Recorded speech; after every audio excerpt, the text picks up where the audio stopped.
Why was it necessary to announce 11 days before a presidential election that you were opening an investigation on a new computer without any knowledge of what was in that computer? Why didn't you just do the investigation as you would normally, with no public announcement?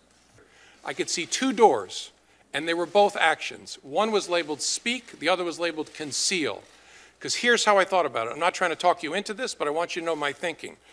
Having repeatedly told this Congress, we are done and there's nothing there, there's no case there, there's no case there, to restart in a hugely significant way, potentially finding the emails that would reflect on her intent from the beginning and not speak about it would require an act of concealment, in my view.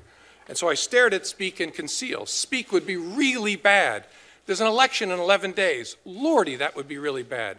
Concealing, in my view, would be catastrophic, not just to the FBI, but well beyond. And honestly, as between really bad and catastrophic, I said to my team, we've got to walk into the world of really bad. I've got to tell Congress that we're restarting this, not in some frivolous way, in a hugely significant way.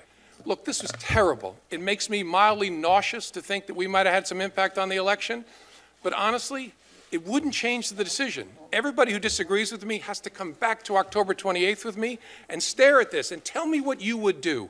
Would you speak or would you conceal? And I could be wrong, but we honestly made a decision between those two choices that even in hindsight, and this has been one of the world's most painful experiences, I would make the same decision. I would not conceal that on October 28th from the Congress. And I sent a letter to Congress. By the way, people forget this. I didn't make a public announcement.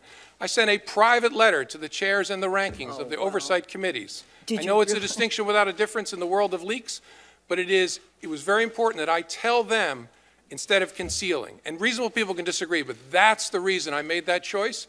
And it was a hard choice. I still believe in retrospect the right choice, as painful as this has been.